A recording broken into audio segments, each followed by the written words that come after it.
శుక్రవారం పూట లక్ష్మీదేవి దగ్గర ఒక్క పసుపు కొమ్ము తీసుకుని అమ్మ పాదాల దగ్గర పెట్టి దానిని చక్కగా పెట్టి 21 సార్లు ఓం శ్రీ మహాలక్ష్మియే నమః అంటూ మంత్రం చెప్పుకొని దానికి అక్షింతలతో 21 సార్లు 21 అక్షింతలతో పూజ చేసి దానిని చక్కగా మీ పర్సులో పెట్టుకున్న దీప ధూప హారతులు వాటికి చూపించి ఆ పసుపు కొమ్ముని పర్సులో పెట్టుకున్న లేకపోతే మీ బియ్యం డబ్బాలో దానిని పెట్టిన లక్ష్మీ అనుగ్రహము లక్ష్మీ కటాక్షము వస్తుంది. పసుపు కొమ్ముతో ఈ పరిహారం చక్కగా పడతులందరూ చేసుకొని లక్ష్మీకి పాత్రులు అవ్వండి. లక్ష్మీ కృపా కటాక్షాలు మీకు మీ కుటుంబానికి కలుగుతాయి.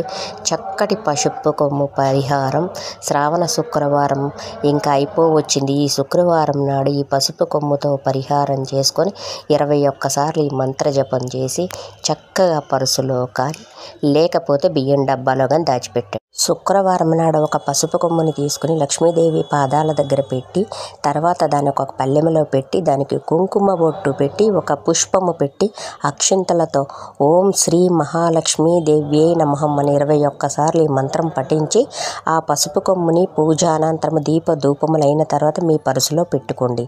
లేదా చక్కగా మీ బియ్యం డబ్బాలో పెట్టుకున్నా కూడా లక్ష్మీ కటాక్షం సంపూర్ణంగా మీకు వస్తుంది. పసుపు కొమ్ముకి అంత పవర్ ఉంది కాబట్టి.